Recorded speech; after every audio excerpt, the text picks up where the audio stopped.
வணக்கம் மக்களே. மீன் குழம்பு எப்படி செய்யலாம் அப்படிங்கிறத இந்த வீடியோவில் பார்க்கலாம். குழம்பு செய்கிறதுக்கு தேவையான பொருட்கள் என்னங்கிறத நான் ஒவ்வொன்றா சொல்கிறேன். நீங்கள் உங்களுக்கு பிடித்தமான எந்த மீன் வேணாலும் நீங்கள் எடுத்துக்கலாம். நாங்கள் இன்றைக்கி ரோகு மீன் எடுத்திருக்கோம்.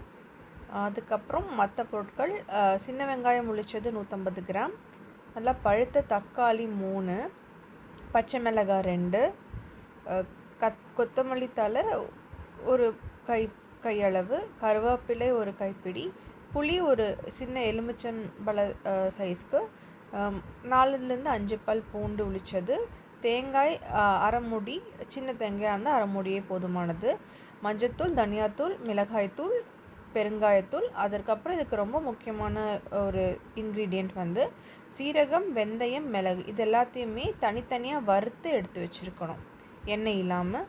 இதுதான் இந்த மசாலாவில் ஒரு தனி சுவையை கூட்ட போகுது. இதை எப்படி செய்யலாங்கிறத பார்க்கலாம் வாங்க. ஒரு மிக்சி ஜாரில் உளிச்சு வச்சுருக்க சின்ன வெங்காயத்தில் பாதி மட்டும் எடுத்து அதில் ஆட் பண்ணிக்கோங்க. அதே போல் தக்காளியும் நம்ம எடுத்து வச்சுருக்கிறதுலேருந்து பாதி அளவு எடுத்து அதில் போட்டுருங்க. கட் பண்ணி வச்சுருக்க தேங்காயையும் அந்த ஜார்லேயே ஆட் பண்ணிவிடுங்க. அதுக்கப்புறம் உளிச்சு வச்சுருக்கிற 4லேருந்து 5 பல் பூண்டு அதையுமே இந்த ஜாரில் ஆட் பண்ணிடணும். நீங்கள் எல்லாத்தையுமே கட் பண்ணி எடுத்து போட்டுக்கோங்க. நாங்கள் இந்த ஜாரில் ஒரு ரெஃபரன்ஸ்க்காக வைக்கிறேன். அதுக்கப்புறம் நம்ம அந்த சீரகம், மிளகு, வெந்தயம் தனித்தனியாக வறுத்து எடுத்து வச்சுருக்கோம் இல்லையா, அதையுமே அந்த மிக்சி ஜாரில் போட்டு ஆட் பண்ணிடணும். ஸோ இது எல்லாத்தையும் ஆட் பண்ணதுக்கப்புறம் நம்ம ஃபைன் பேஸ்ட்டாக அரைக்கணும்.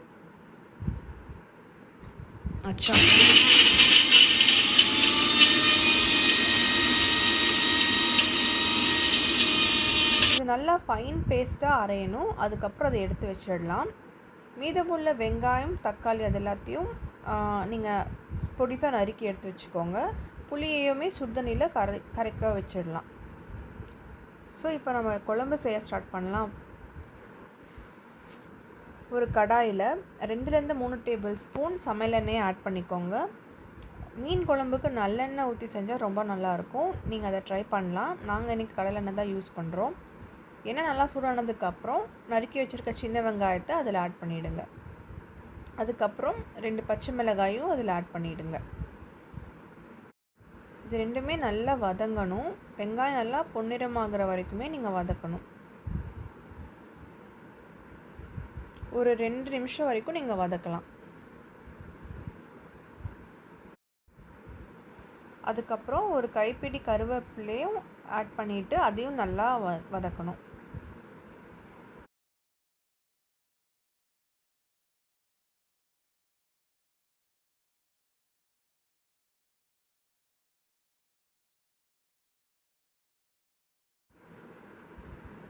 ஒரு 2 நிமிஷத்துக்கு அப்புறம் நறுக்கி வச்சுருக்க தக்காளியையும் அதில் போட்டு வதக்குங்க.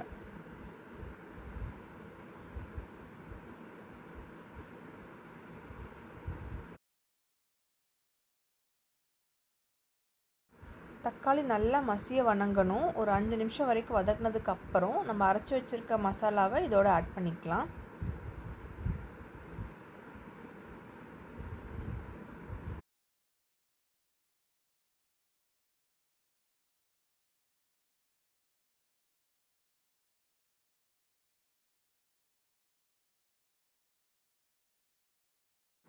இந்த மசாலா நல்லா எண்ணெயிலேயே வதங்கணும். ஒரு 5 நிமிஷம் வரைக்கும் மசாலாவை நல்லா வணக்குங்க.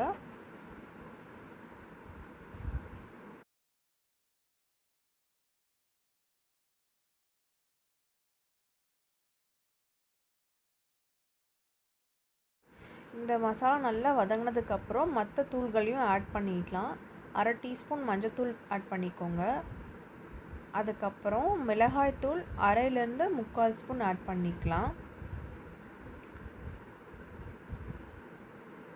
அதுக்கப்புறம் தனியாத்தூள் 1 ஸ்பூன் ஆட் பண்ணிவிடுங்க.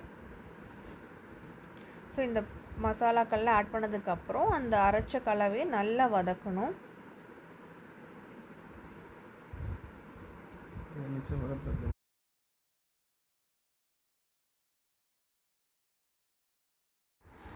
ஒரு 5 நிமிஷம் அந்த மசாலாவை நல்லா வதக்குனதுக்கப்புறம் நம்ம தேவையான தண்ணியை இப்போவே ஆட் பண்ணிடலாம். இங்கே நான் 2 டம்ளர் தண்ணி ஆட் பண்ணியிருக்கேன்.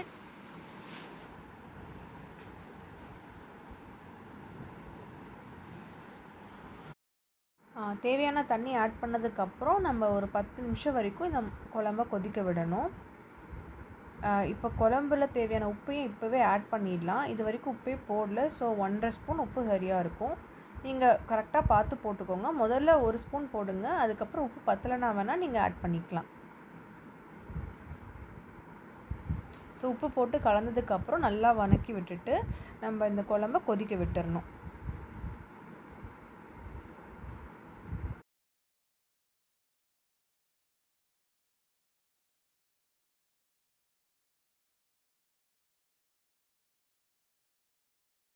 ஒரு 10 மினிட்ஸ் கொதிச்சதுக்கப்புறம் நம்ம இப்போது இந்த குழம்போட புளி கரைச்சலை ஆட் பண்ணிடலாம்.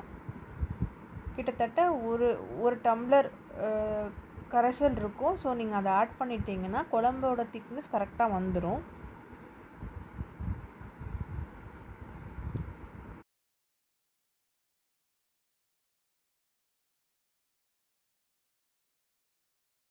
புளி ஆட் பண்ணதுக்கப்புறம் ஒரு நிமிஷம் நல்லா கொதிக்க விடுங்க. அதுக்கப்புறம் பெருங்காயத்தூளை ஆட் பண்ணிவிட்டு அதையும் நல்லா கலந்துடுங்க.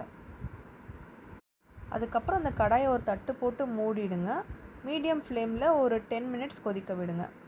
அதுக்கப்புறம் நீங்கள் கடாயை ஓப்பன் பண்ணிவிட்டு நம்ம மீன் துண்டுகளெல்லாம் ஆட் பண்ணிடலாம்.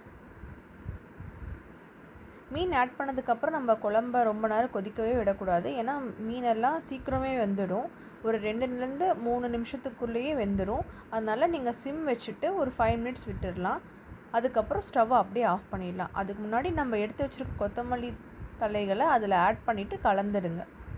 ஒரு 5 மினிட்ஸ் சிம்மில் வச்சுட்டு அதுக்கப்புறம் அடுப்பை ஆஃப் பண்ணிவிடுங்க. அந்த ஹீட்லேயே மீன் இன்னுமே வெந்துடும்.